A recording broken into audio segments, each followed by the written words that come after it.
3, 2, 1.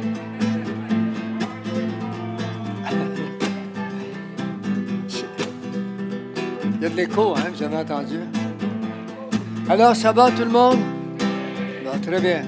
Alors, voici la deuxième présentation. Elle se veut un peu en finition, en continuité avec ce qu'on a entendu au début, mais elle est plus près de nous cette fois. On est allé au début de la création. Maintenant, on est à la fin de la création, sans oublier le centre. Alors, on y va avec les tout derniers signes avant le grand take-off. Je comprends que tout le monde ici est capable de déduire que take-off, ça veut dire, mais est-ce que... Pardon? Comment? Ah oui, l'enlèvement. Mais s'il y a des nouveaux ici qui ne l'associent pas avec un phénomène qui est connu dans la Bible, qu'on appelle l'enlèvement de l'Église. Quand vous allez en avion, à un moment donné, le pilote il dit aux filles qui sont... Comment on dit ça en anglais? Ça, c'est les... Je comprends rien. Ah oui, mais ça c'est en français, mais je parle français, moi. Ben, OK. Assistant, please be seated for take-off. OK? Pour l'enlèvement. Pour qu'il ait bon, c'est la même chose. C'est un peu humoristique quand j'ai fait ça. Moi, je ne fais pas de l'humour, mais je m'en fais là-dessus. Très bien. Alors, c'est les tout derniers signes. On va vous les montrer également. On continue. Ce signe représente ou l'enlèvement, avec les anges qui s'en viennent chercher les gens qui sont sauvés, ou encore ça présente également Matthieu 25, le grand jugement. D'accord? Alors, quel que soit, les deux se suivent de 7 années. Très bien. Là, il faut un préambule, il faut vraiment que je vous mette en situation. Parmi les multiples raisons et éléments qui viennent justifier l'authenticité de la Bible et de ses déclarations, se trouvent au travers de cette dernière les prophéties qui font appel à la préscience de Dieu qui vit hors du temps et peut annoncer en avance les événements qui viennent, auxquels nous sommes mieux de porter attention. D'accord?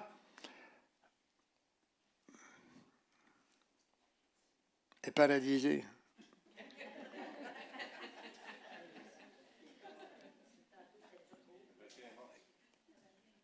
Bon, voilà.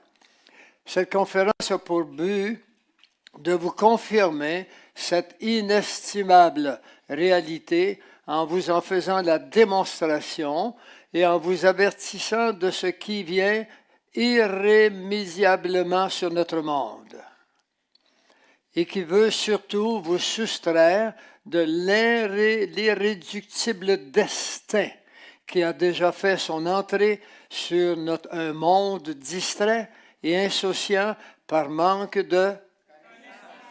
On trouve ça dans la Bible que le monde meurt faute de connaissance? Bon, alors, je ne mentionne pas, ils savent tout. Alors, la conférence est divisée en 4 thèmes. Le premier thème, c'est les mathématiques qui le prouvent. Les 3 prochains thèmes, on parle des mathématiques. Si vous n'aimez pas les mathématiques, vous pouvez sortir tout de suite. Si vous n'étiez pas bon en mathématiques, je vais calculer pour vous. Très bien. Alors, l'Ancien Testament contient à peu près 300 prophéties ayant référence au Messie, qui furent accomplies par Jésus. C'est pas n'importe quoi, là. Le monsieur Harold Herzier, bon, en français, ça va être, vous connaissez Harold Herzier, de l'American Scientific Affiliation du collège Goshen. Goshen, c'est là où le peuple hébreu s'est réfugié en Égypte, d'accord? Il faisait noir partout sauf à Goshen. C'était là. Ça, c'est un miracle, hein, bien sûr, mais pour Dieu, faire un miracle, c'est comme moi vous parler. Pensez que c'est pas plus que c'est plus que ça? Ben voyons. Très bien. Alors, selon Harold Ursier de l'American Scientific, dans sa préface du livre de Peter Stoner. Peter, c'est un mathématicien des statistiques, un parmi d'autres. La science moderne des probabilités démontre hors de tout doute que sur 8 prophéties seulement sur 61, celle-ci exclut les chances que ces réalisations prophétiques ne soient que des coïncidences. Est-ce que vous avez compris là, vraiment ce que ça veut dire? C'est impossible que ce soit une coïncidence. Ah, mais on ne se contentera pas de cela. Allons-y gaiement. Selon Harold Ursier, Stoner déclare que les chances que ces réalisations prophétiques ne soient que des coïncidences sont de l'ordre de 1. Il y en a qui connaissent les mathématiques quand même ici, là? Oui? Sont de l'ordre de 1 sur 10 à la puissance 17. Soit de 1 sur 1, mais ajouter 10, 17, 0. Alors, on va aller mieux que ça maintenant. Ces réalisations montrent bien l'inspiration divine de son auteur. Stoner, considérant 48 prophéties de ces 61 prophéties, déclare « Les chances qu'un seul homme puisse réaliser ces 48 prophéties sont de 1 sur 10 à la puissance 157. » C'est 1 sur 1 multiplié par 157 zéros. Celui d'en haut est beaucoup plus petit, mais si vous me demandez de vous dire comment est-ce que c'est, là, ce n'est pas des triards, puis des trions, puis des gogons, je vais vous dire que je ne suis pas capable. Ils sont rares les mathématiciens qui ont un nom pour un tel nombre, n'est-ce pas? Alors, ils donnent plutôt des puissances, le nombre de puissances. 2 sur 10 à la puissance 23, par exemple, pour les étoiles, versus 1 sur 10 à la puissance 157, des chances que les prophéties réalisées ne soient qu'une coïncidence. Là, j'ai le livre ici qui explique toutes ces choses-là. C'est Josh McDowell. Ça a pris quelques années à faire ce livre-là. C'est écrit petit en plus. Et puis, c'est très, très, très scientifique. Beaucoup de mathématiciens sont venus au Seigneur à cause de ce livre-là. Alors environ mettez les zéros selon un astronome. Bon, c'est pas parce qu'un astronome, c'est tous des grands mathématiciens, mais pour être un bon astronome, être connaître, puis aimer, puis être bon dans les mathématiques, c'est très nécessaire. Ça aide, si vous voulez. Alors, voici des prophéties avec lesquelles on lit chaque jour, mais on ne sait pas que ces prophéties, à quelle place qui se sont réalisées. Un exemple, dans Genèse 21, le verset 12, on parle du fils d'Isaac. Vous le verrez, il a été réalisé dans Matthieu 1, verset 2. Dans le psaume 72, 10, les cadeaux que les mages allaient amener, on est 125 à 130 ans avant Jésus. Puis dans Matthieu 2, 1, puis Isaïe 60, on en parle des cadeaux que les mages allaient lui apporter. Ils ne sont pas venus encore, les mages, là. Ils vont arriver 650 ans plus tard. Alors, ça prenait un être qui ne vit pas dans le temps. D'accord? Le temps, c'est une dimension qui ne peut pas être séparée de l'espace. Et puis, pour les comprendre, il faut qu'il y ait de la matière. Donc, l'énergie, le temps et l'espace ne peuvent pas être séparés. Pour aller d'un point A à un point B, ça vous prend, il y a un espace à faire. Pour le franchir, ça vous prend du temps. D'accord? Et puis, vous avez besoin de l'énergie pour l'y rendre. Alors, on ne peut pas séparer ces trois choses. Si on le fait, c'est pour fin d'étude. Je vous l'ai dit, je ne m'en sortirai pas. Dans Isaïe 40, le verset 3, Jésus serait précédé par un messager qui fut Jean-Baptiste. C'est Isaïe, là. Ça fait longtemps, ça fait plus que 650 ans, là. Eh bien, Matthieu 3, puis Luc 1, 17 nous disent bien la réalisation que Jean-Baptiste a connue à l'époque. que Zacharie, dans Zacharie 9.9, que Jésus ferait son entrée sur un anon, il est marqué dans Luc là. En fait, c'est inutile de tout vous les dire, en voici des prophéties. Mais sur Jésus, des prophéties des majeures, dans la Bible, il y en a environ 300 prophéties majeures. Mais pour ce qui est des petites prophéties, peuvent être triplées, puis se sont réalisées. Si vous allez sur plein feu, vous verrez là dans l'endroit qui s'appelle Odyssée. Vous cliquez sur Odyssée et vous verrez, j'ai donné en 2015 une conférence où je démontrais 52 prophéties sur Israël seulement, à partir de 1948 seulement, qui se sont réalisées. Il y avait des Juifs qui étaient dans cette époque-là, puis il y avait les yeux grands, puis ils ont applaudi, et ils ne finissaient pas d'applaudir. J'étais bien heureux de ça. Hein? Alors, second thème, la démonstration prophétique. Écoutez bien celle-là. La Bible est remplie de messages cachés qu'il nous faut chercher pour comprendre et découvrir, comme par exemple le retour des Juifs et leur acceptation en Israël en tant que nation dans le monde. Isaïe 66, le verset 8 nous dit « Qui a jamais entendu pareille chose? Qui a jamais vu de semblable?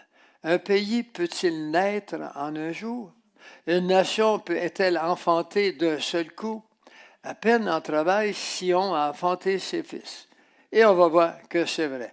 On va donc voir que Dieu savait quand est-ce qu'Israël deviendrait une nation, puis qu'il serait accepté comme une nation dans le monde.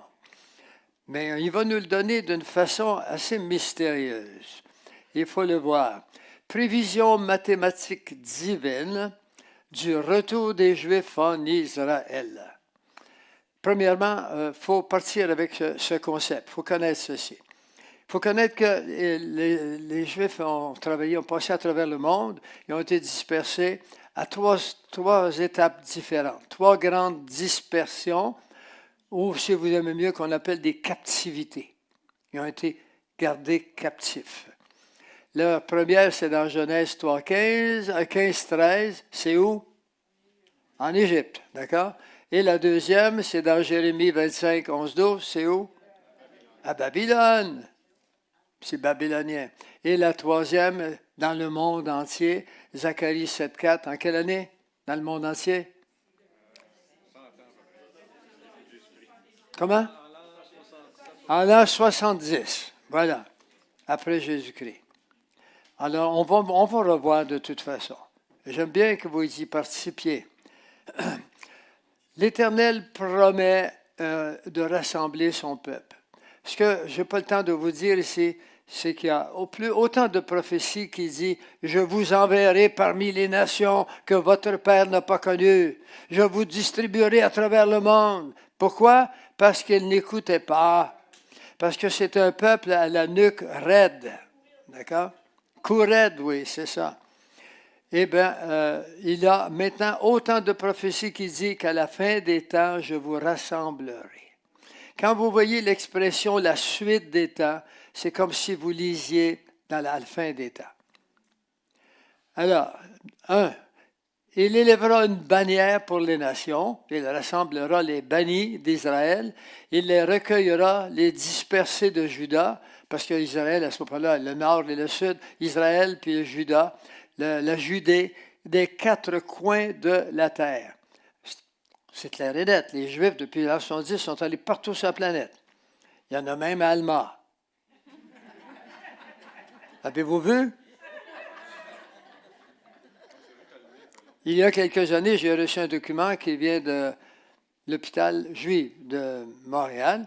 Et puis, ce document assez étoffé. Puis, il me demandait d'aller passer une prise de sang. Si je voulais, c'était libre. Parce qu'ils étaient à la recherche des Juifs qui sont des Juifs qui ne le savent pas. Et puis, ils ont pris mon nom parce que je m'appelle Gilbert. Et si vous l'appelez Lambert, si vous l'appelez Hébert ou Norbert ou Bébert, bien, sachez que la moitié de votre nom est juif parce qu'il y a un Juif dans l'Ancien Testament qui s'appelle Hébert.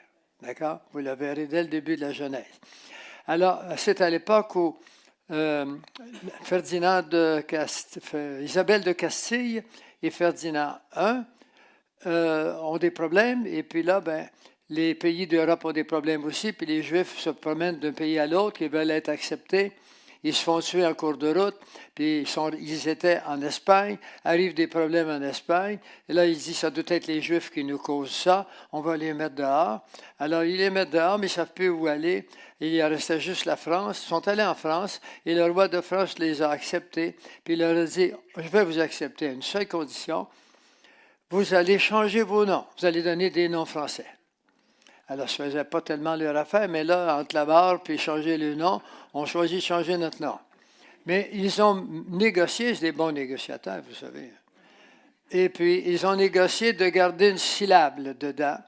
Et cette syllabe, c'était le mot « Bert ». Alors, tous les mots qui finissent par « Bert », moi, c'est Gilbert. Il y a les Gilbert, les Lambert, j'avais une liste chez moi, mais là, ça ne sert à rien de tout la donner. Alors, nous aurions une racine juive. Est-ce que tu as une racine juive? Est-ce que ça a été prouvé? Non, je ne suis pas allé. Non, je ne suis pas allé. C'est chenille durant la guerre, moi, puis j'avais peur qu'Hitler soit au bout de la ligne là-bas.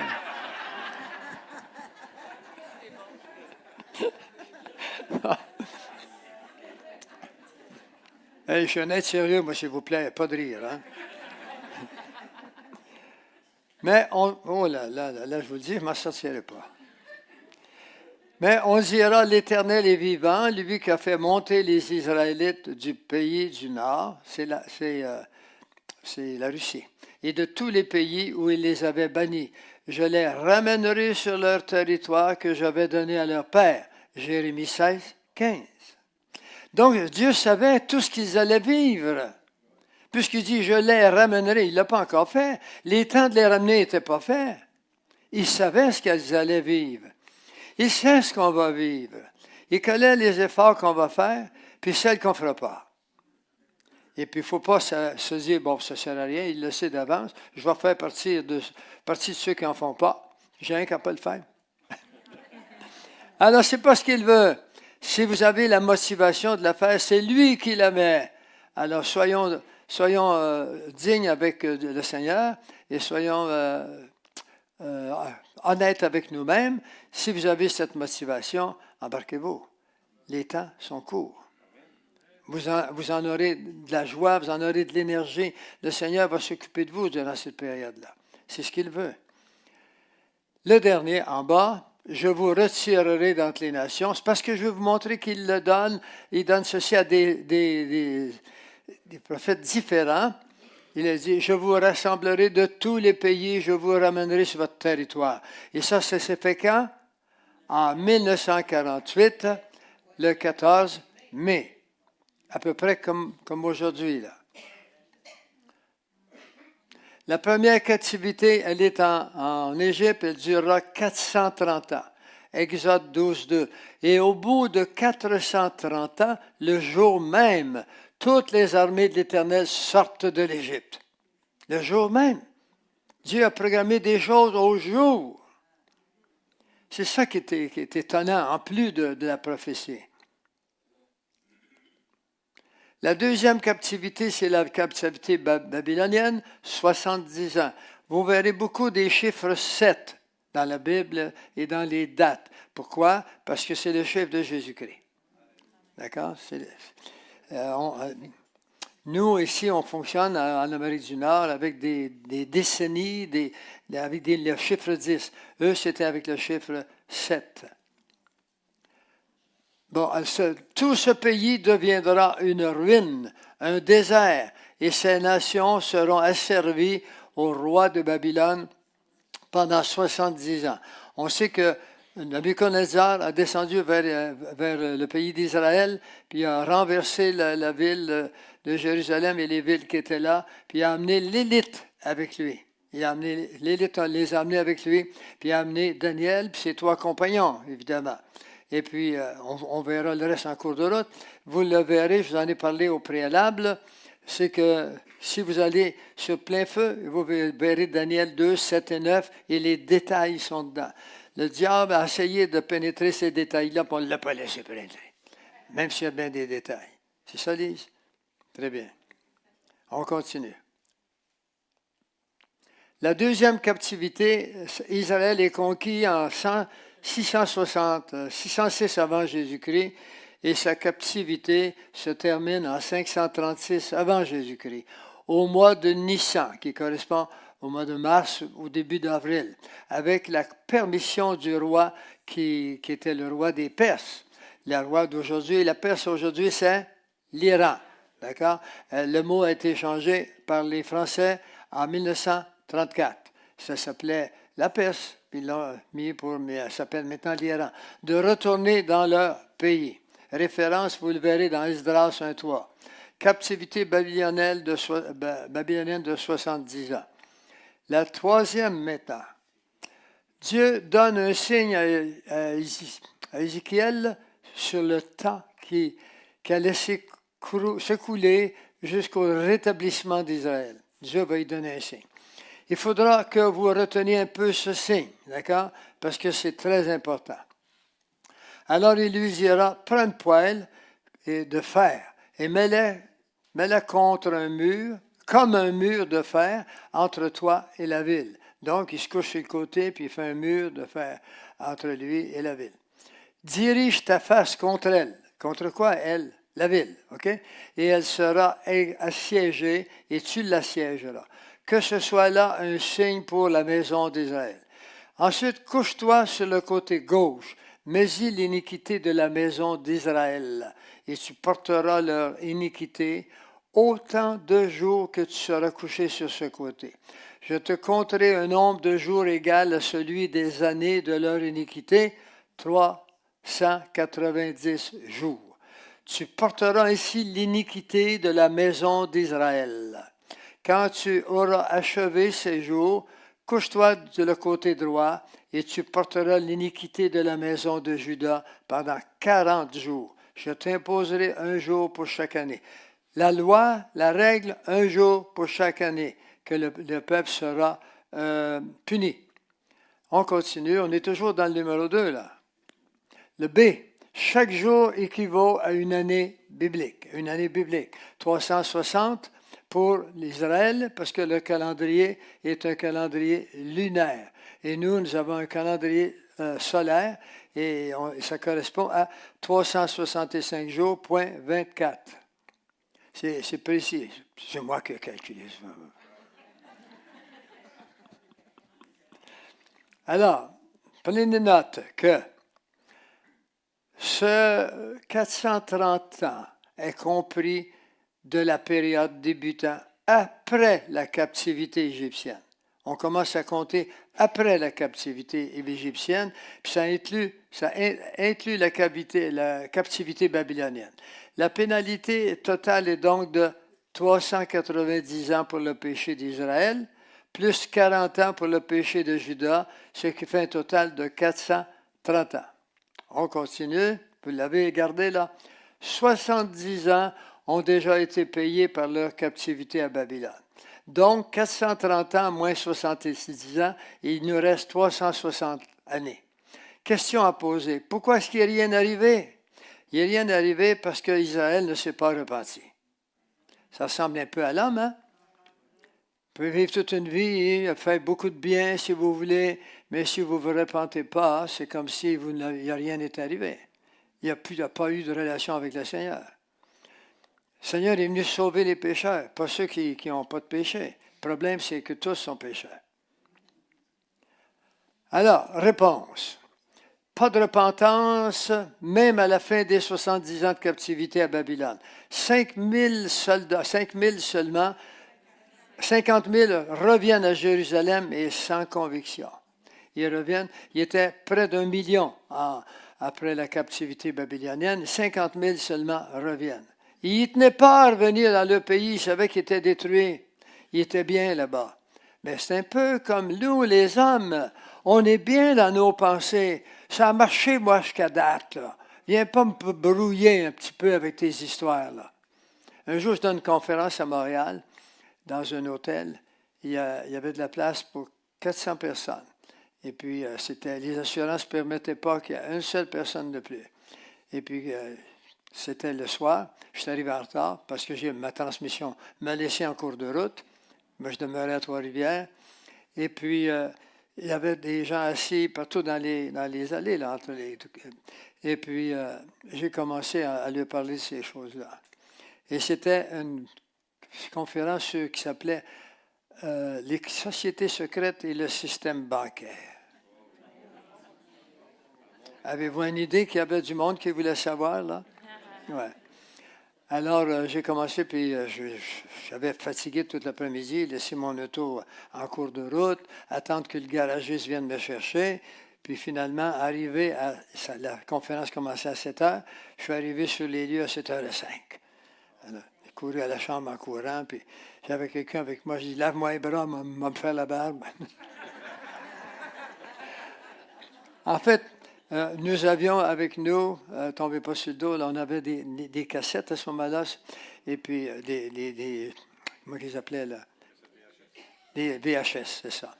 Tu vas me suivre, toi, dans les conférences, de même quand je manque un mot.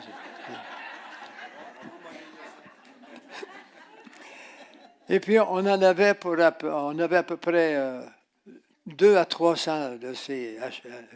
Ils ont tous été vendus. Il y avait tout, il y a plusieurs sujets quand même. Hein? Et puis, on en a vendu qui n'en finissaient pas pour en envoyer en Europe. Puis aujourd'hui, c'est connu. Puis c'est nous qui avons amené en Europe le système bancaire. Les gens ne connaissaient pas qui a créé le système bancaire, comment ça fonctionne, pourquoi est-ce que l'État est en fraude contre nous, malgré que c'est le système bancaire. Le système bancaire est une fraude globale pour l'humanité. Allez sur mon site, là, allez regarder le système bancaire, vous allez tout comprendre. Et puis, on va manquer d'argent bientôt. C'est pas vrai, on ne peut pas manquer d'argent, elle n'existe pas. Il n'existe que des bons qui représentent de l'argent, puis on a encore des moulins à papier, puis il y a encore des arbres au lac Saint-Jean qui peuvent tomber. Vrai? Très bien. Très bien, alors, pas eu de repentance. On continue. La troisième captivité, c'est la captivité mondiale. La base de cette extension se trouve dans le livre du Lévitique au chapitre 26. 26, le verset 18. Si malgré cela, vous ne m'écoutez pas, d'accord là? Si malgré cela, vous ne m'écoutez pas, je vous châtierai 7 fois plus. 7 fois plus. Ils ne l'ont pas écouté. Non. Alors, on continue. J'ai bien dit que la base de cette extension se trouve dans le Lévitique 22 à 24. Si vous me résistez et vous ne voulez pas m'écouter, je vous frapperai 7 fois plus selon vos péchés. J'enverrai contre vous les animaux des champs qui vous priveront de vos enfants. Ça veut dire quoi, ça? Ça veut dire qu'ils vont les manger. D'accord? Les animaux sortaient des forêts, puis ils se sentaient chez eux dans la cour du voisin. Qui détruiront votre bétail et que vous réduiront à un petit nombre, et vos chemins seront déserts. Sur ces châtiments, si ces châtiments ne vous corrigent point, et si vous ne résistez point, je vous résisterai aussi et je vous frapperai cette fois. Alors Dieu le répète à maintes reprises avant de passer à l'action. Donc, on l'a dit tantôt, je vous châtierai 7 fois plus. Tu vois? Alors, Dieu, donc, va multiplier par 7. Et avant d'aller plus loin, on va résoudre l'énigme. Cette vache est née avec un 7 sur la tête. Vous le voyez là? Et à un moment, il y a à peu près une dizaine d'années de ça, quand Israël parlait de reconstruire le temple. Oui. Ça fait le tour du monde, ça, cette photo-là. Alors, je continue. Ici, là, il y a un petit peu de mathématiques, mais suivez-moi bien. Donc, 360 ans multiplié par 7 est égal à 2520 années. D'accord? Vous savez, ça, c'est le temps qui a été déduit de ce qui avait été payé, ainsi de suite. Bon. Puis, on va multiplier par 7 parce qu'on vient de voir que Dieu va les punir de 7 fois plus. Donc, ça donne 2520 années bibliques. de 360 jours, chacune ou de 307 200 jours. 907, qu'est-ce que j'ai dit? Oh là là. Vous n'avez rien dit, vous? Vous êtes omnibulé, là? 907 jours, 907 200 jours. En jours de votre calendrier civil, il faut tout simplement diviser 907 200 par 365,25. Ce qui donne un total de 2483 années, 8 années civiles. Ce serait donc la fin de la captivité mondiale après la captivité babylonienne en 536 avant Jésus-Christ. Ça va? Vous me suivez jusqu'à date, là? Très bien. Pour calculer le temps où Israël redeviendrait une nation, selon la prophétie d'Ézéchiel, il faut considérer ce qui suit. La captivité babylonienne s'est terminée au printemps de l'an 536 avant Jésus-Christ. Donc, 536,4 avant Jésus-Christ, et le point 4 est égal à avril. Alors, 536 ans en moins, eh bien, ça donne 2483 ans, point 8. Ce serait la durée totale de la captivité. Est-ce que ça va? Et quel est le résultat? 1947,4. Moins 4. Janvier, février, mars, avril, et le mois suivant, c'est mai. Bon.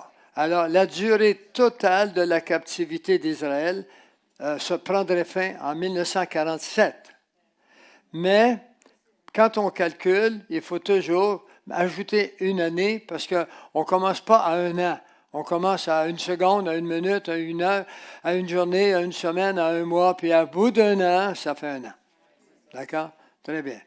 Alors, puis il lui dit, couche-toi sur le côté gauche, mais dis l'iniquité de la maison d'Israël, et tu porteras leur iniquité autant de jours que tu seras couché sur le côté. Et là, on recommence la même chose ici. Je compterai un nombre de jours égal à celui des années, 390 jours, tu porteras ainsi l'iniquité. Quand tu auras achevé ces jours, couche-toi sur le côté droit et tu porteras l'iniquité. Alors, je l'ai revu pour vous montrer que c'est de là que ça vient. Maintenant, pour composer entre l'an 0 et l'an 1 après Jésus-Christ, nous ajoutons une année, 1947 plus 1, fait le 15 mai 1948. C'est-tu assez extraordinaire, ça? Ça a été au jour à la minute, n'est-ce pas? Bon, alors là, vous commencez à être convaincu que ce que Dieu dit quelque chose et qu'il ne vit pas dans le temps, il peut donner l'heure juste? Oui? Très bien, alors continuons. L'image, le général en chef des armées israéliennes au mur des lamentations. C'est ce que vous voyez en arrière, là. Vous ne le voyez pas bien, mais autrement, en tous les cas, qu'importe.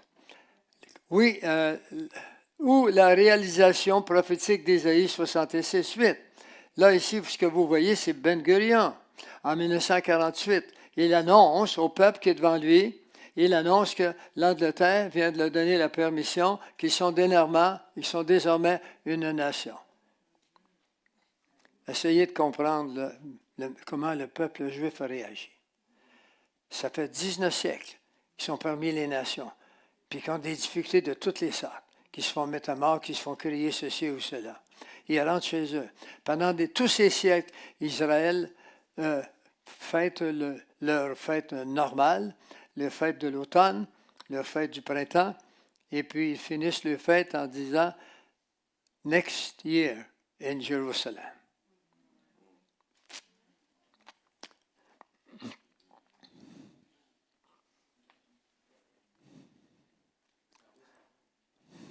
Excusez-moi. Alors, qui a jamais entendu pareille chose? Qui a jamais rien vu semblable?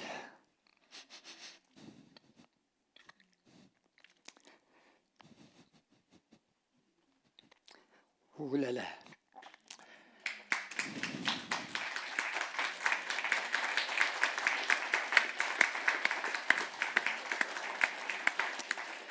Merci. C'est vous tous, c'est nous tous qui nous applaudissons. Un pays peut-il naître en un jour? Une nation était enfantée d'un seul coup. À peine en travail, Sion enfanté. On ne savait pas ce que ça voulait dire pendant des siècles. Ils espéraient, eux pouvaient espérer à ça. Mais les païens autour qui lisaient ça, ils disaient, mais ils sont fous. Non, non, on ne peut pas espérer. Surtout les Juifs qui étaient dispersés partout. Et ils sont rentrés au bercail. Alors voici, ça c'est le discours historique de Ben Gurion en 1948. Il est là. Très bien. Troisième thème. Il faut qu'on court, hein? Alors nous venons de voir l'impossibilité mathématique que Jésus ne soit pas le vrai, suivi de la date exacte de la réalisation de la prophétie sur Israël devenant une nation en un jour. Puisque les Écritures ne nous mentent pas d'une façon claire. Ah non, non, ne nous mentent pas. Ah non, tu vas m'aider, hein, ça veut dire. Puisque les Écritures ne nous mentionnent pas d'une façon claire le jour de l'enlèvement, nous donnerait-il la saison? Nous donnerait-elle la saison? Oui, certainement. Les révélations des jours de Milan, ça c'est très important. Et j'ai été très surpris quand je suis arrivé en Europe de voir que les Européens ne connaissaient pas ce petit tableau que je vais vous présenter. Les jours de Milan. Premièrement, dans Josué 3, le verset 4, Josué dit, il y aura entre vous et elle, qui elle?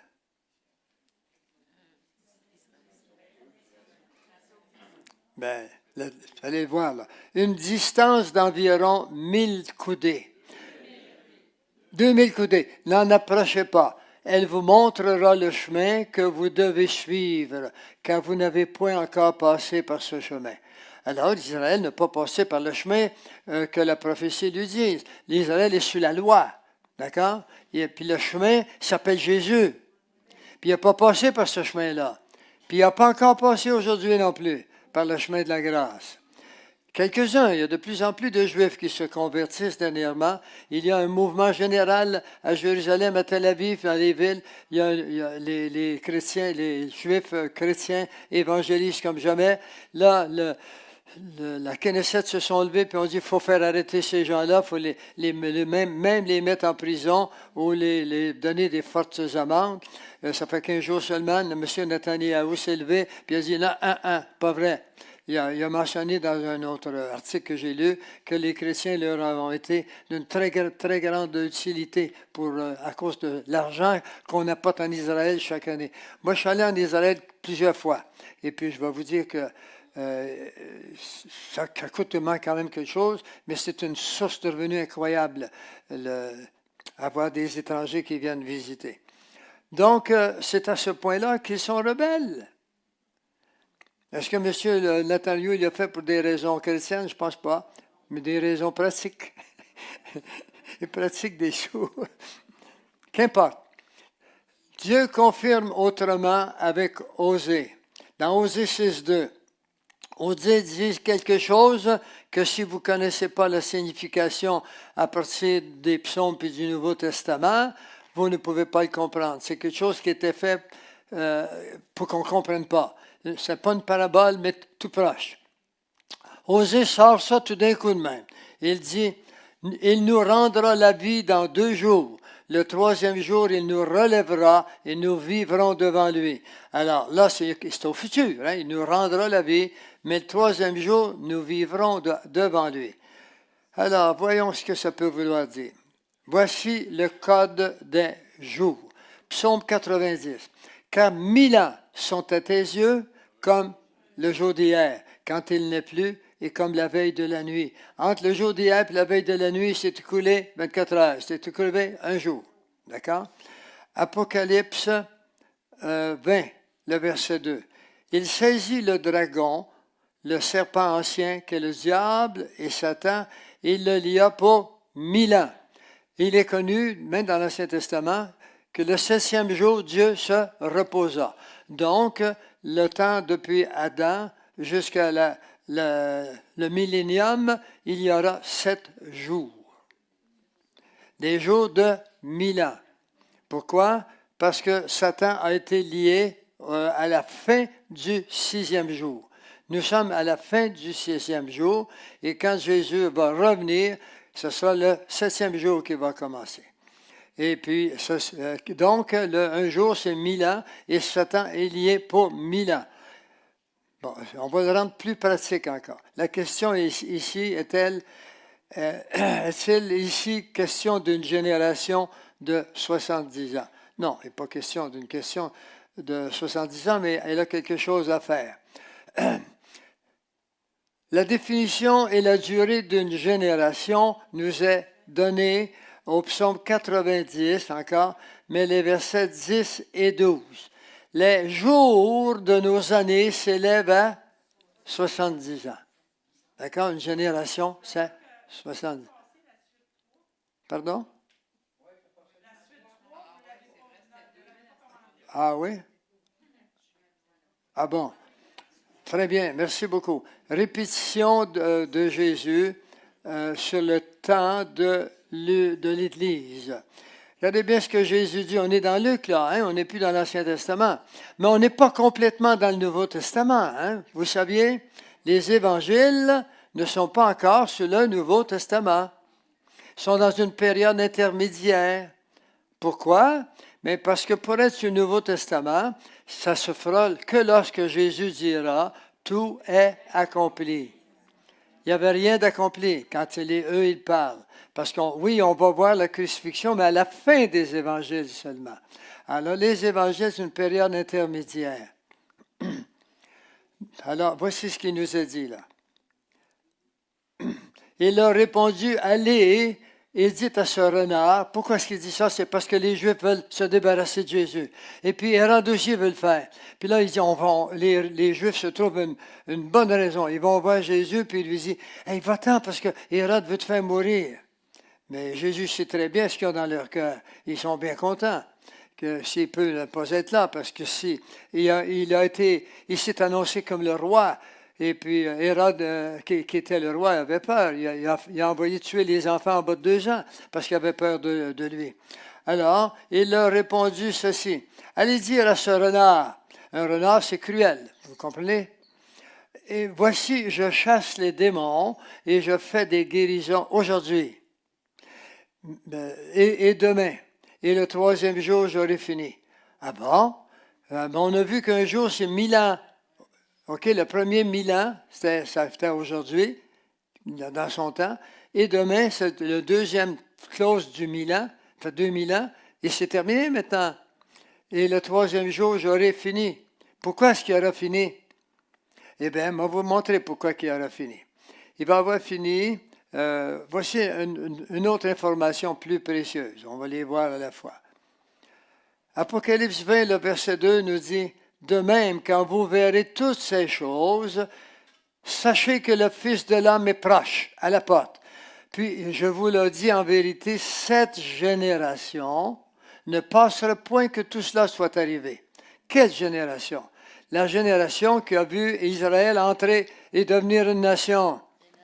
Ce qui veut dire que 1948 plus 70 ans égale 2018, le 14 mai 2018. Oui, mais on est encore là. Qu'est-ce qui arrive là? Il s'est trompé, le Seigneur. Peut-être pas. Réouvrons le livre. La définition et la durée d'une génération nous est donnée au psaume 90, 10 et 12. Les jours de nos années s'élèvent à 70 ans. D'accord? Et pour les plus robustes, à 80 ans. Donc, 10 ans de plus. Et nous sommes en 2023 et ça se terminera en 2028. D'accord? Et il n'y a pas beaucoup de gens qui pensent qu'on va se rendre en 2028. Il n'y a pas beaucoup de chrétiens qui le pensent. Alors, on continue maintenant. Et l'orgueil qu'ils en tirent de ce 10 ans supplémentaire n'est que peine et misère, car il passe vite et nous nous envolons. Nous nous envolons. Alors, il n'en tient que peine et misère. C'est à peu près dans les années 2018-2019 qu'on commence à rentrer dans des tribulations difficiles financières et autres, le coût de la vie, ainsi de suite. Arrivent les problèmes sur la planète, les problèmes dans le ciel. Les astronomes, on voit des choses dans le ciel qui ne s'est jamais vu. On voit des choses sur la planète Terre, des inondations, vous avez vu ce qui arrive partout. C'est jamais arrivé les gouvernements, là, si on continuait comme ça, ne peuvent pas supporter ça. Actuellement, c'est le gouvernement qui s'en occupe, ils ont des subventions, mais ils ne sont pas équipés pour avoir des subventions si ça continue à se faire comme ça. On continue maintenant. Enseigne-nous à bien compter nos jours afin que nous nous appliquions à notre cœur à la sagesse. Et la sagesse nous inspire que la Bible a raison partout et que la Bible nous dit que Jésus revient, puis qu'il y a encore des gens à sauver, puis qu'on doit s'y appliquer. C'est là qu'on doit s'appliquer. On doit mettre tous nos efforts dans le même panier. Cette génération se terminant le 14 mai 2018, mais les psaumes 90 et 12 donnent un ajout de 10 ans, total de 80, qui est entamé de 5 ans ce mois-ci. Au mois de mai, on est au mois de mai, là. On continue. Le quatrième thème. Les 3 prophéties les plus remarquables sous nos yeux nous placent tout à fait à la fin. Alors, il y a les 3 prophéties que je vais vous présenter maintenant.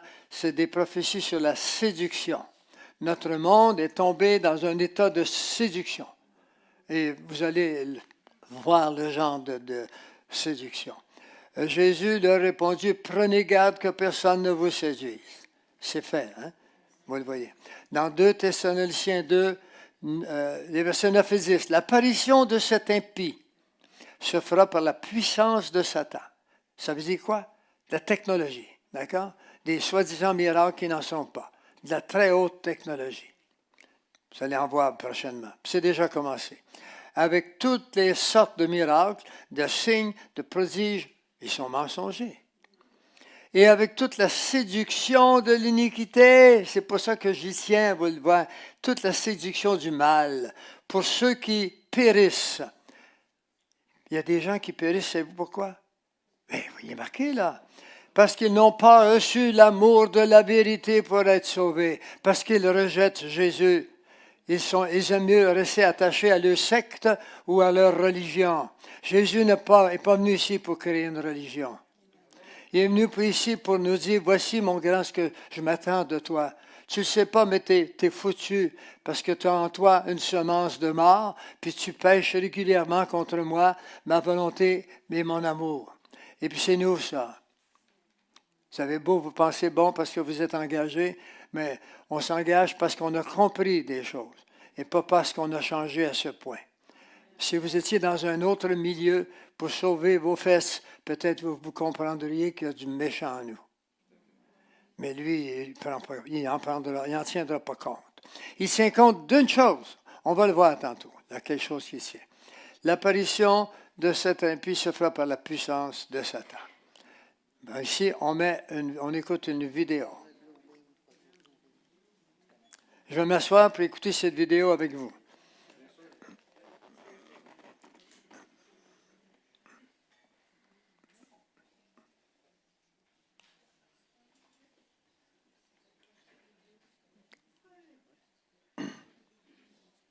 Hop, ça va pas?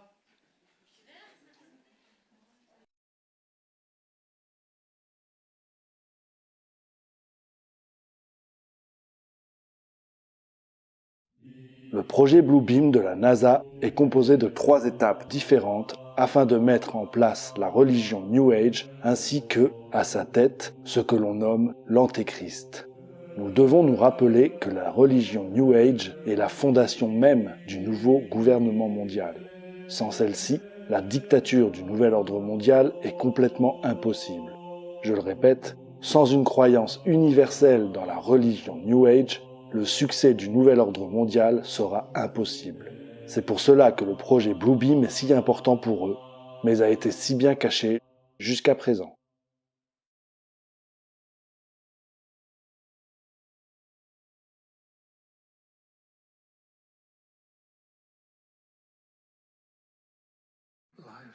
La première étape concerne le renversement de toutes les connaissances archéologiques. Elle traite de la mise en place de tremblements de terre provoqués artificiellement à certains points précis de la planète, où des découvertes censées démontrer à tous les peuples l'erreur des doctrines religieuses fondamentales sont faites. La falsification de cette information servira à faire croire à toutes les nations que leurs doctrines religieuses ont été incomprises pendant des siècles et mal interprétées. Une préparation psychologique a déjà été réalisée avec le film 2001 L'Odyssée de l'espace, les séries Star Trek et La Guerre des étoiles, qui parlent d'invasion venant de l'espace et du rassemblement des nations pour repousser les envahisseurs. La seconde étape implique un space show, un spectacle spatial gigantesque avec des sons et des hologrammes optiques en 3 dimensions, des projections laser d'images holographiques multiples dans différents endroits du monde, chacun recevant une image différente en accord avec la foi religieuse nationale dominante. Cette voix de Dieu parlera dans toutes les langues. Pour comprendre ceci, nous devons considérer diverses recherches secrètes effectuées ces 25 dernières années.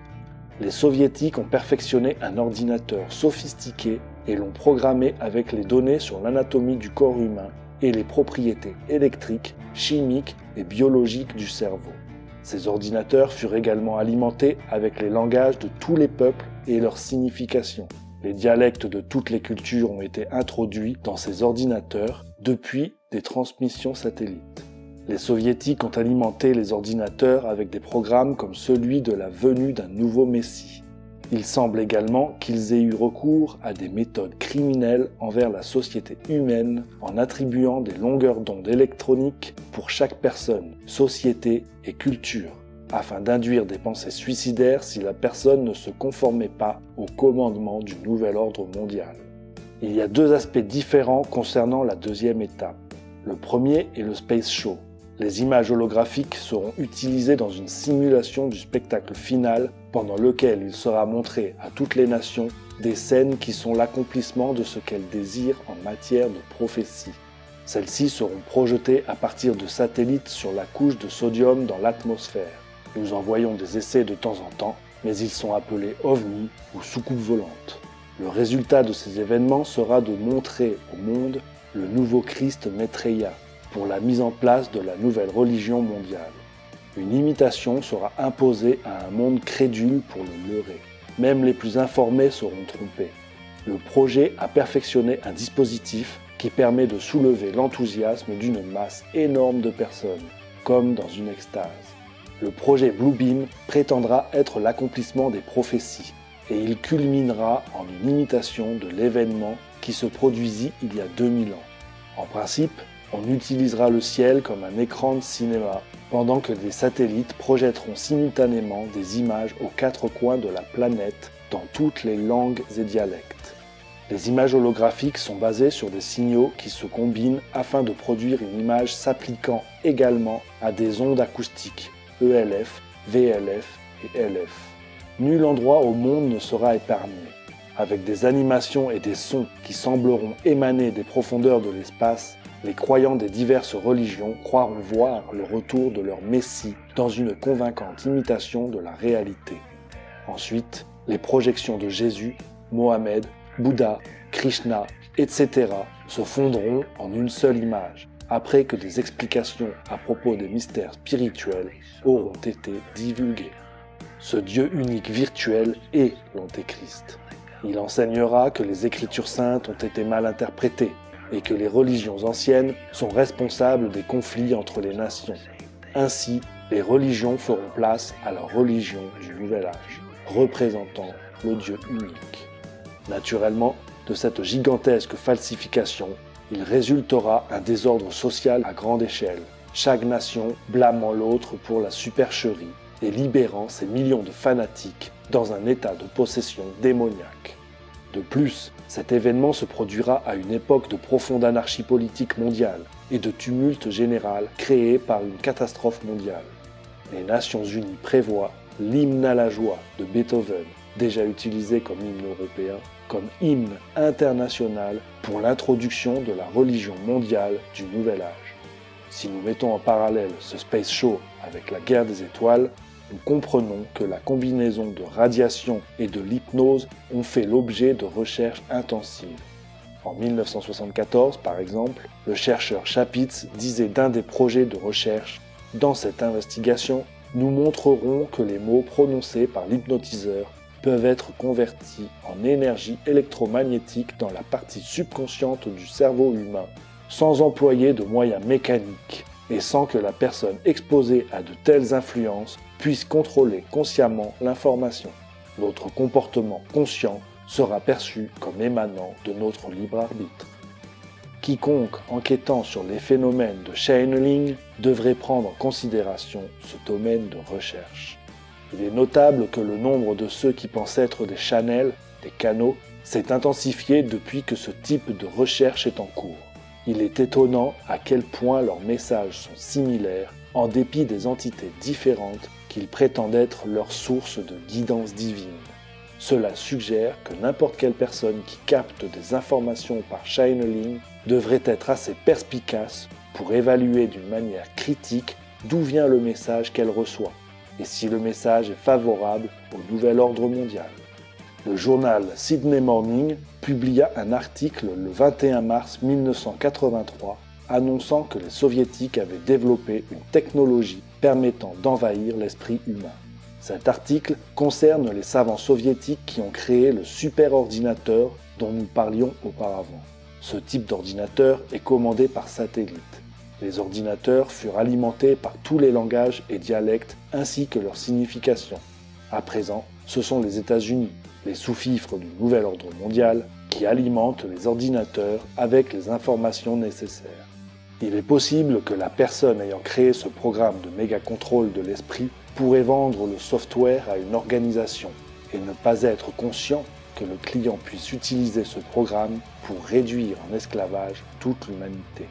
Les programmateurs informatiques ignorent le but réel du travail qu'on leur commande. Les recherches sont cloisonnées et seuls les commanditaires en connaissent la finalité. Voyez à quel point ils ont avancé depuis que cet article fut publié. Les progrès techniques nous emmènent à la troisième étape du projet Bluebeam, qui va de pair avec la communication télépathique et électronique à double sens, où les ondes ELF, VLF et LF atteindront chaque personne à l'intérieur de sa propre tête, convainquant chacune que son Dieu lui parle depuis les profondeurs de son âme. De tels rayons venant de satellites sont alimentés par la mémoire des ordinateurs qui ont stocké les données à propos de chaque type humain et son langage particulier. Les rayons vont ensuite s'entrelacer avec la pensée naturelle pour former ce que l'on appelle la pensée diffuse artificielle. Ce type de technologie servit dans les recherches des années 70, 80 et 90, au cours desquelles le cerveau humain fut comparé à un ordinateur. L'information est stockée, traitée, intégrée et ensuite une réponse adaptée est formulée. En janvier 1991, l'Université d'Arizona organisa une conférence intitulée « Atelier de recherche perfectionné de l'OTAN sur le phénomène émergent et les systèmes biomoléculaires ». Durant cette conférence, il fut adressé une mise en garde effrayante aux scientifiques présents à propos des abus potentiels de leurs recherches. Leur conclusion disait que les États-Unis ont développé des équipements de communication qui permettent aux aveugles de voir, aux sourds d'entendre et aux paralysés de marcher. Il ne s'agit pas de science-fiction. Certains de ces équipements sont opérationnels à l'Agence d'intelligence centrale, CIA, et dans le Bureau fédéral d'investigation, FBI. Cela ne sera jamais utilisé pour redonner la vue aux aveugles, faire entendre les sourds et faire marcher les paralysés, parce que c'est une technologie essentielle pour le programme politique des marionnettes du nouvel ordre mondial. Ces équipements de communication seront utilisés pour torturer et tuer des personnes qui correspondent au profil d'une population donnée de dissidents.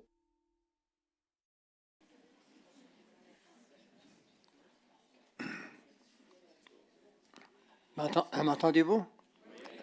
Est-ce que vous avez compris un peu ce qui est programmé là? Mais ce n'est pas d'hier qu'on se prépare à ça. Mais c'est là, c'est une réalité maintenant.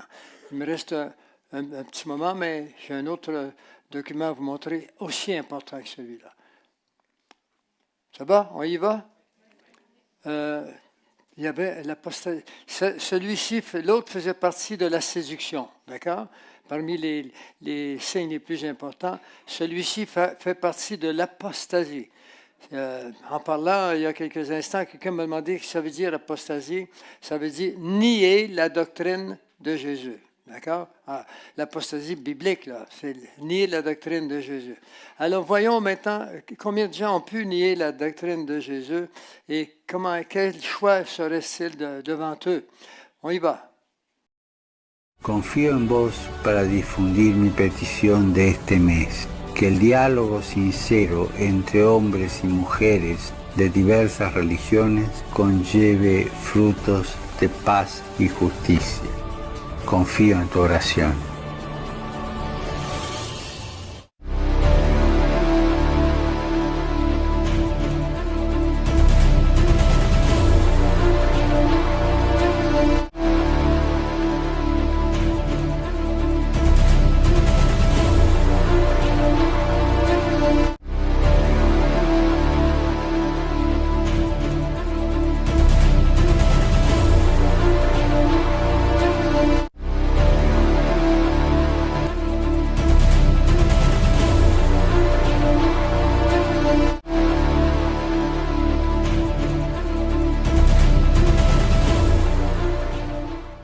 Bonjour mes frères, j'espère que vous allez bien.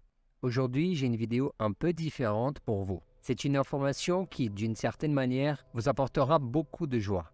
Mais pourquoi de la joie? Parce que vous allez voir que bientôt, ce que nous attendons le plus va arriver. Le temps du salut arrive, mes frères.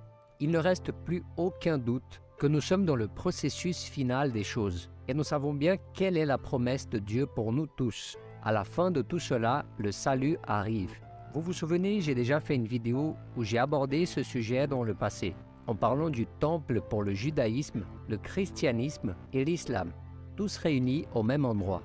Et on a appelé cet endroit la maison de la famille abrahamique. Mes frères, maintenant, c'est officiel. C'est déjà une réalité en 2023. Cette construction vient d'être inaugurée cette semaine. Un centre interconfessionnel comprenant une synagogue, ouvrira jeudi à Abu Dhabi.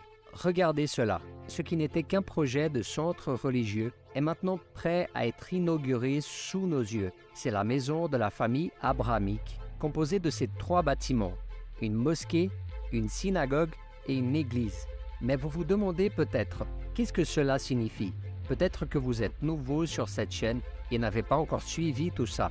Mes frères, ceci est le résultat final d'une grande initiative qui a été réalisée par le pape François lui-même et le président des Émirats arabes, Mohammed bin Zayed. Il y a aussi eu la participation de l'administration Trump avec cet accord de paix et d'une certaine manière, toutes les choses se sont réunies pour le bien de cet accord, mais tout a été mené par le pape pour pouvoir garantir un lieu pour cette union basée sur la fraternité et l'humanisme. Et c'est ça le point central de la question de la nouvelle religion mondiale. Mes frères, ce que vous regardez en ce moment, c'est la formation d'une religion mondiale. Vous comprenez ce que cela signifie? Nous assistons à l'unification de tout ce qui est aujourd'hui dispersé. Mais comment ça? Laissez-moi vous expliquer. Vous savez qu'il y a des nations et qu'il y a des gouvernements pour chaque nation. Et comment agissent-ils aujourd'hui? N'agissent-ils pas tous ensemble? C'est donc ça. La chose émane du haut, d'une seule direction, d'un gouvernement mondial et se dirige vers toutes les nations du monde. De plus en plus, on voit de différents dirigeants de ce monde dire que la création d'un gouvernement mondial est indispensable. Un gouvernement qui puisse faire en sorte que les gens obéissent et que les pays aussi obéissent aux décisions liées par exemple au changement climatique et à toute autre chose qui exigerait de l'obéissance de la part de tous. Et cela supprime complètement l'autonomie des pays. Car si le gouvernement mondial a donné ses ordres, c'est terminé. Cet ordre sera appliqué, point barre. Alors qu'est-ce qu'on voit maintenant en 2023? Cette religion dont il parle est en train de naître sous nos yeux, mes frères. Et cela vient de s'accomplir cette semaine. Mais cela signifie-t-il que les autres religions vont cesser d'exister immédiatement? Non. Cela va fonctionner de la même manière que maintenant. C'est-à-dire de la même manière que la chose fonctionne pour un éventuel gouvernement mondial. Il y a des gouvernements dans les pays, il y a effectivement des différences entre eux, Mais l'idée est qu'à un moment donné, tout le monde obéisse aux mêmes ordres. Et il en sera de même pour la question de la religion. Avant tout, il y aura cette union d'où viendront les mêmes ordres pour toutes les religions, afin que toutes agissent comme une seule. C'est ainsi que fonctionnera le gouvernement mondial. C'est ainsi que sera la religion mondiale, que certains appellent même le Chrislam. Et les premiers pas pour tout ça ont déjà été faits, mes frères. J'avoue que j'ai du mal à croire que je vous annonce une nouvelle comme celle-là. Lisons une partie de la nouvelle, puis je veux vous montrer après quelques photos et quelques vidéos. La synagogue Moses Ben Maimon d'Abu Dhabi a été inaugurée jeudi et tiendra ses premiers services de Shabbat ce samedi. Alors hier, mes frères, c'est tout récent. Hier, on a déjà réalisé des cultes à cet endroit. La synagogue fait partie de la maison de la famille abrahamique sur l'île de Sadiyat, qui contient des lieux de culte pour les 3 confessions abrahamiques, une synagogue, une mosquée et une église. Chaque lieu de culte a été soigneusement conçu, incorporant des matériaux et une architecture traditionnelle utilisée dans les 3 religions. L'autel de l'église pointe vers l'est, la mosquée pointe vers la Kaaba à la Mecque et la bima de la synagogue qui est une plateforme surlevée avec un bureau de lecture pour la Torah et les rouleaux de la Torah font face à Jérusalem. La synagogue d'Abu Dhabi a ouvert ses portes jeudi et tiendra son premier service de Shabbat ce samedi. Alors hier, elle était déjà en service. Mais peut-être que vous vous demandez, est-ce que tous les Juifs sont d'accord avec cela? Évidemment, non. Et nous pouvons dire la même chose pour les chrétiens, ils ne sont pas tous d'accord.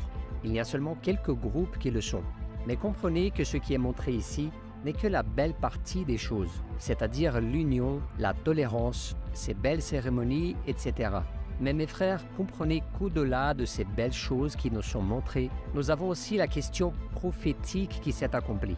Et peut-être qu'en m'entendant dire ça, vous pensez, mais êtes-vous contre la paix et l'unité entre les peuples? Non, évidemment que non. Il ne s'agit pas de cela.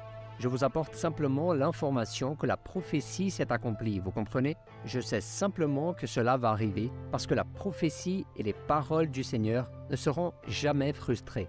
Tout va s'accomplir et nous pouvons regarder cette réalité et n'avoir aucun doute sur le fait qu'il est plus que temps de se tourner vers le Seigneur, de se repentir et d'abandonner nos vies à Jésus-Christ. Vendredi, une conférence doit avoir lieu pour discuter des relations futures entre les religions. Parmi les conférenciers figure le rabbin David Rosen, directeur des affaires interreligieuses. La communauté locale, sous la direction du rabbin Yehuda Sarna, grand rabbin du Conseil juif des Émirats, organisera des prières de Shabbat et des festivités.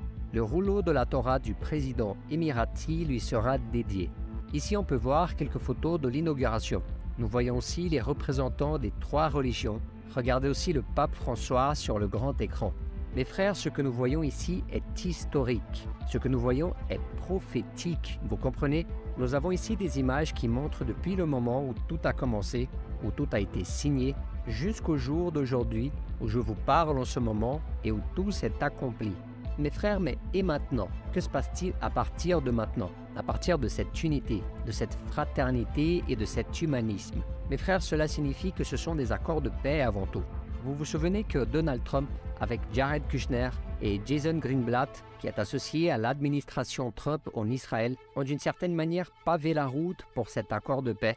Donc mes frères, tout se passera selon ce que Dieu a dit. Tout se passe selon ce que Dieu a donné à ses prophètes. Peut-être qu'en recevant cette nouvelle, vous êtes profondément effrayés dans votre cœur. Mais rappelez-vous que Dieu n'a jamais perdu le contrôle, mon frère. Et donc mes frères, aujourd'hui l'accord de paix est là. C'est une réalité. Mais quelques nations clés manquent encore à l'appel. Par exemple, l'Arabie Saoudite. Et que c'est extrêmement intéressant de voir les Juifs, les chrétiens et les musulmans se rapprocher de plus en plus. Principalement les Juifs et les musulmans. Dessiner des accords de paix comme celui-ci sont des choses qui ouvrent la voie à quelque chose d'absolument important. Vous savez de quoi je parle?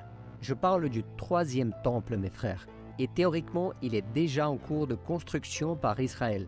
Les Palestiniens eux-mêmes l'ont dénoncé parce qu'ils ne veulent pas de conflit qui consisterait à devoir diviser la montagne du temple où se trouve également une mosquée.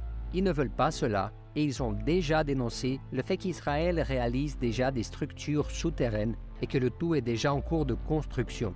L'Arabie Saoudite a un rôle crucial dans cette situation parce qu'elle est une nation très forte. Quand elle entrera dans cet accord de paix qui a été fait par Trump, Jared Kushner, Israël avec les autres pays arabes, ce sera une grande étape qui va ouvrir la voie pour la construction officielle du troisième temple. Et mes frères, nous sommes très proches de cela. Et c'est pour ça que je vous ai dit que cette nouvelle vous apporterait de la joie. Parce qu'après tout, les prophéties sont en train de se réaliser et bientôt le salut arrivera. Vous comprenez? Regardez ces images. Il n'y a aucun doute que cette œuvre a vraiment été inaugurée. Ici, vous pouvez voir une image qui montre les symboles. La première image montre un temple juif. Et juste à côté, nous avons une croix indiquant le temple chrétien. Et juste en dessous, nous avons le symbole de la lune représentant l'islam. Nous voyons donc que tout cela se passe sous nos yeux. L'inauguration a eu lieu il y a 2 jours. Et maintenant, mes frères, nous allons voir les choses s'accélérer de plus en plus. Il s'agit certainement d'une très belle construction, mais cela représente un grand signe pour nous qui croyons aux paroles laissées par le Seigneur. Cette grande union des choses diverses, que ce soit avec les gouvernements ou les religions, est exactement le monde imaginé par les puissants de ce monde. Ainsi, les ordres seront toujours donnés par une seule instance supérieure pour tous les gens qui sont en dessous. C'est ce qui se passe en politique, c'est aussi ce qui se passera dans le domaine de la foi. Alors, gardez les yeux ouverts. Mes frères, nous ne sommes pas confrontés à quelque chose qui est sans intérêt. Il est grand temps de chercher le Seigneur, de crier pour la repentance et pour le pardon de nos péchés. Le Seigneur a une vie abondante pour nous. Il nous veut près de lui, mais rappelez-vous que son amour va de pair avec sa justice. Alors, repentez-vous de vos péchés et abandonnez votre vie à Jésus. Est-ce que c'était assez convaincant pour vous? Parce que quand on y ajoute ce que vous savez sur le nouvel âge, eh bien, tout est en fonction maintenant. Alors, on peut continuer.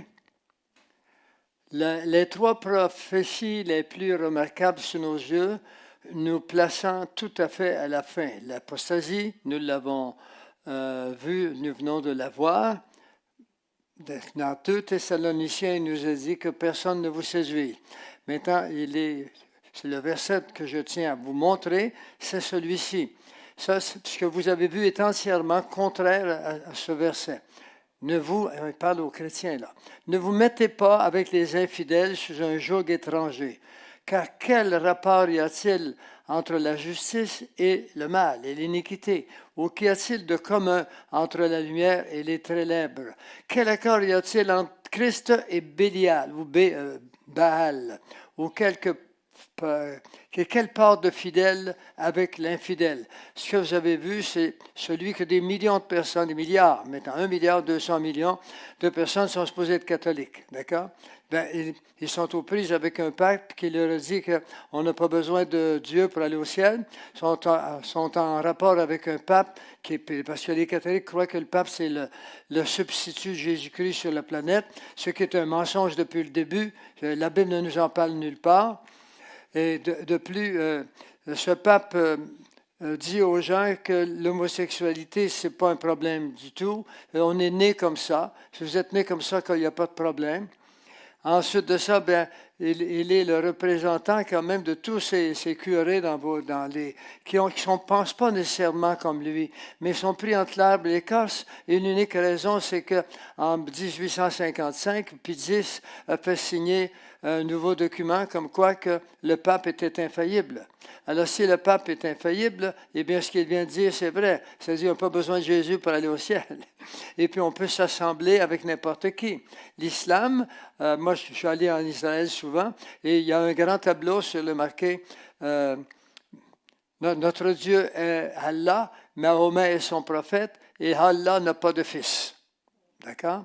Et la Bible nous dit que si vous ne croyez pas au Fils, il n'y a pas de vie éternelle sans le Fils. Alors, c'est la contradiction totale, et le mot « Chrislam » est déjà sur la place publique. Ça veut dire christianisme et islamique. Alors, voilà où nous en sommes. Peut-être que vous dites, c'est la première fois que vous entendez ça, mais c'est pas. Il y a tellement de choses que vous n'avez pas entendues encore, il faut commencer quelque part. Nous sommes à la fin.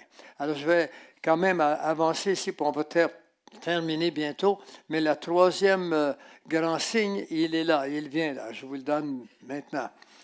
Il y a une vidéo, mais on vient de la voir, celle-là. Il n'y en a pas d'autre à voir. La marque de la bête, c'est le dernier des signes à voir. Dans Apocalypse 13, le verset 15 à 18, il nous a dit « Il lui fut donné d'animer l'image de la bête, afin que l'image de la bête parlât, et qu'elle fit que tous ceux qui n'adoraient pas l'image de la bête furent tués. » Elle fit que tous, les petits comme nous, les grands comme... Est-ce qu'il y a le grand en arrière?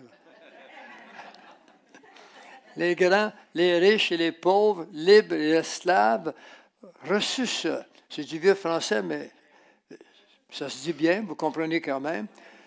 Reçoivent une marque sur leur main droite ou sur le front. Et que personne ne peut acheter ni vendre sans avoir la marque, le nom de la bête, le nombre, et son nombre, le voici. C'est ici la sagesse. Que si vous avez de l'intelligence ou de la sagesse, calculez le nombre, et ce nombre est un nombre d'hommes, c'est 666. Alors le voilà. Ici, il y a 5 choses à se souvenir. Le nombre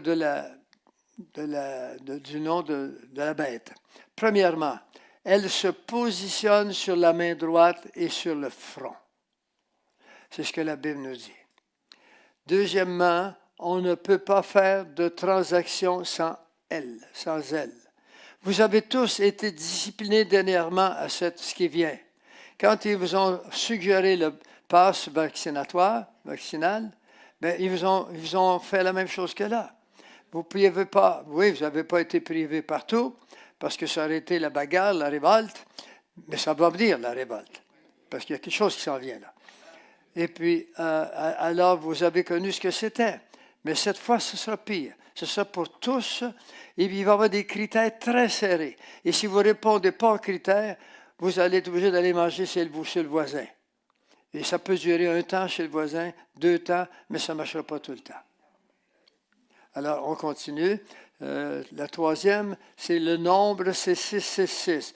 Et elle parle, et elle communique, et son image est animée. On continue? Alors, voici pour vous quelque chose de spécial ici, qui ne fait pas longtemps qu'on l'a. Alors, voici, ça vient du National Library of Medicine. Alors, voici ce qui est marqué à gauche, là. Je vais le lire en anglais. Je vais aller ici. Ça vous fait rien, madame?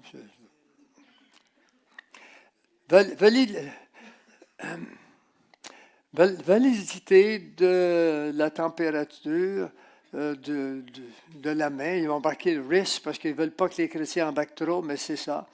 Elle va être filmée, si vous voulez, photographiée. Pour la population du COVID-19. C'est un prospectif d'étude pour le monde vrai. Alors, il nous dit, elle fit que tous reçussent une marque sur la main droite ou sur leur front. C'est marqué dans l'Apocalypse, ça fait 2000 ans que c'est là. Puis c'est aujourd'hui que ça arrive. Un peu plus bas, la cryptocurrency, ça veut dire l'argent qui arrive. Moi, j'ai de l'argent dans mes poches. C'est facile avec ça, hein? Tu vois, tu l'avais gagné, vous avez fait vos sueurs durant la semaine. Maintenant, vous allez à l'épicerie ou n'importe où, vous échangez vos sueurs avec ça, puis vous procurer des choses.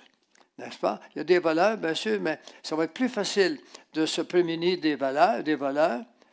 Mettez un cadenas sur vos poches. Que d'être pris avec la nouvelle monnaie courante qui vient. Les données de l'activité corporelle, la température du corps, sont détectées et transmises pour être vérifiées si une ou plusieurs des conditions seront respectées afin de relier l'utilisateur à un système numérique de crypto-monnaie. Si vous ne répondez pas à tous les critères qui sont là, si vous faites de la fièvre, vous faites de la grippe, ça ne fonctionnera pas parce que vous pouvez être détenteur d'un virus qui va tuer l'autre. La même sornette va arriver qu'on nous a présentée pendant 3 ans. Et puis, il y a encore beaucoup de gens qui y croient. Vous êtes mieux de me croire, il y a beaucoup de gens qui y croient encore. La naïveté est grande chez nous au Québec parce que c'est ici qu'on teste les choses. Alors, les données, ça c'est extrait du brevet. Regardez le brevet 2020, d'accord? Ça a commencé là. Et 060606. Bill Clinton qui est derrière tout ça et son équipe. Et ce n'est pas quelque chose d'à peu près là. Ça fonctionne. On pourra prendre votre température à distance. Pardon? Bill Gates, Bill Clinton, non, ben enfin. Regardez, alors qui est là. Bill Clinton, il est dans d'autres choses que je n'ai pas eu le temps de vous parler. Ils vont rire longtemps comme ça? Très bien. Et que personne ne peut acheter ni vendre, regardez votre passeport vaccinal, là. Il est là. Alors voilà où nous en sommes. Continuons maintenant. C'est un nombre d'hommes, n'est-ce pas? Et son nombre, c'est 606. Le numéro 4. Le numéro 3, le numéro 4 maintenant. Et elle lui fut donnée d'animer l'image de la bête afin que l'image parle là. Il y a le mot communication ici. Là. Communication. Et cette communication, c'est le numéro 4, celui-ci. Vous le voyez, c'est l'œil qui voit tout. Vous le voyez, l'œil qui voit tout, là. Il y a plein de pixels ici, puis de petites surfaces qui couvrent 180 degrés. Là, vous êtes vu là-dessus, et puis vous êtes là, par exemple, on vous voit, et puis votre visage est déjà crypté quelque part, puis ils savent que c'est vous, puis ils peuvent, à partir de ce moment-là, envoyer un message directement à un ordinateur central, et vous allez vous acheter de quoi manger ce soir, vous arrivez pour payer, puis c'est bloqué, parce que vous ne répondez pas tout à fait aux critères. C'est pour nous rendre la vie tellement difficile qu'il y a une révolte. Mais le peuple québécois n'a pas de problème, lui, il ne se révolte pas. Alors le meilleur des réseaux de télévision, l'innovation. Regardez, il nous présente ça, une grande innovation, qualité et opportunité de se faire mettre à mort. Alors voilà. Maintenant, le mot de réflexion, pour terminer, un mot de réflexion. Le passeport vaccinal a servi de présage et d'acceptation sociale pour usage et exercice au système de contrôle total, mais se fera avec conflit et mise à mort pour des millions qui s'y opposeront face à l'incompréhension du reste de la population. Si vous allez dans Daniel 12, les versets 9 et 10, il nous est dit ceci. « Va, Daniel, car ces paroles sont tenues secrètes et scellées jusqu'au temps de la fin. » Mais ces paroles ne sont plus scellées maintenant. Tout est décelé. Nous le savons maintenant. Plusieurs seront purifiés. Plusieurs personnes ici qui connaissent Jésus comme sauveur personnel. Si vous ne le connaissez pas encore, eh bien, je vais vous donner l'occasion de le connaître. Ce ne sera pas long. Les méchants feront le mal et aucun des méchants ne comprendra. Bon, il faut s'entendre. C'est quoi un méchant? C'est le gars qui ne vous regarde pas de l'autre côté de la rue puis qui va casser les vitres le soir chez vous. Non. Un méchant, c'est toute personne qui a refusé Jésus-Christ dans les termes bibliques. D'accord? Jésus est venu ici, vous avez vu la passion avec Mel Gibson? Je ne sais pas s'il y a eu autant de sang que ça, mais je peux vous dire que son sang a coulé. Et son sang était le présage de la vie, parce que je vous ai dit qu'il y avait l'oxygène. Et puis, il nous donne la vie, puis il veut nous donner la vie éternelle. Mais si vous arrivez au ciel, puis vous ne connaissez pas Jésus-Christ, il y a une porte qui s'ouvre, c'est marqué « Access denied ». D'accord? Accès nié. Alors, ce qu'il faut faire, c'est qu'il faut ouvrir la porte. Puis je vais vous donner le numéro de la porte. Les autres, ils vous donnent le numéro de la porte fermée, 666. Moi, je vais vous donner 777. Très bien. Alors, voici maintenant. Vas-y, Daniel, puis ils seront... mais plusieurs... Les gens ne comprennent pas encore. C'est marqué, puis ce n'est pas moi qui le dis, là. Ceux qui auront de l'intelligence comprendront. Celui qui a de l'intelligence calcule. Mais ici, c'est parce qu'il est marqué, là. Les méchants ne comprendront pas. Le méchant, c'est celui qui ne connaît pas Jésus. Ça nous, on comprend parce que l'Esprit est en nous. L'Esprit est en nous. On achève. Le troisième, c'est le plus important. Enfin, non, ce n'est pas le plus important, mais c'est le plus motivant à vous abstenir de ce qui vient, que je vais vous dire tout de suite après. Un troisième ange l'a suivi. Dans Apocalypse 8, 9 et 10, là, il y a deux autres anges qui viennent. J'ai pris juste celui-là, c'est assez, en disant d'une voix forte, si quelqu'un adore la bête et son image, et s'il reçoit une marque sur son front, sur sa main, il boira lui aussi du vin de la fureur de Dieu, comme les purs païens. D'accord? Pour ceux qui ont rejeté Jésus-Christ. La fureur de Dieu versée sans mélange dans la coupe de sa colère, et il sera tourmenté dans le feu et le soufre devant les saints anges et devant l'agneau. Autrement dit, il sera condamné, simplement. Si vous acceptez. On est rendu à ce point-là. Il faut que vous sachiez. Ils sont prêts maintenant. Ils sont prêts. Il y a une nouvelle maladie qui va être lancée prochainement. Et puis, ils ont déjà préparé un nouveau, pas virus, mais une nouvelle marque. Et elle est prête. Puis, si vous ne la prenez pas, pensez-y pas, c'est fini. Et c'est pour cette raison-là que c'est tellement à la porte. Ils ont peur, là. Ils savent que des gens comme vous étudier la Bible ou entendre des fous comme moi compter ce qui s'en vient, puis ce qui est arrivé, et puis que ces gens-là, il faudrait les mettre à mort. C'est des fous, ces gens-là.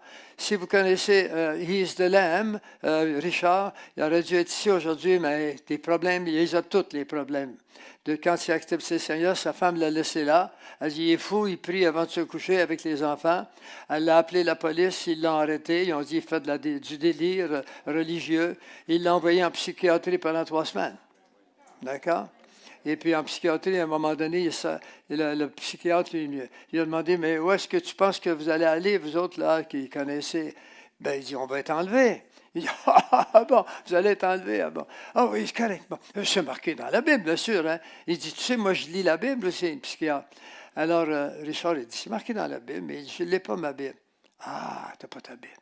Demain, je vais passer et je vais apporter ma Bible. Tu vas le trouver? Ah, certainement. Alors, entre ce moment-là puis le demain, il m'appelle et je lui donne les versets par cœur. C'est clair et net dans mon esprit. Il les marque. Et le lendemain matin, le psychiatre arrive, Richard est là. Je t'attends. Alors là, il lui pose quelques questions. Puis le psychiatre, puis, as-tu trouvé l'endroit où on va être enlevé dans la Bible? Richard, il dit, oui, d'aller dans 1 Thessaloniciens 4, en versets 16 et 17. Puis la puce est dans la main, en Apocalypse 13, versets 16 et 17 aussi. Ah ouais, ah bon. Alors le psychiatre le regarde, puis il ouvre la Bible, il dit, c'est-tu dans l'Ancien ou le Nouveau Testament, ce Thessaloniciens? Alors, il lit ça, puis il voit bien, nous serons tous enlevés avec lui dans les airs. Il regarde ça, ferme la Bible. Il dit, comment vous sentez, monsieur Saint-Laurent, aujourd'hui? Il dit bien. Bon, très bien. Vous allez venir à mon bureau, puis à midi, ils vont vous donner une lettre, là, puis vous allez pouvoir vous en aller chez vous. Le juge ne l'a pas laissé sortir. Le juge, un juge quelconque qui est dans notre société, là, notre société, a accepté qu'il s'en aille en prison psychiatrique pour 3 semaines.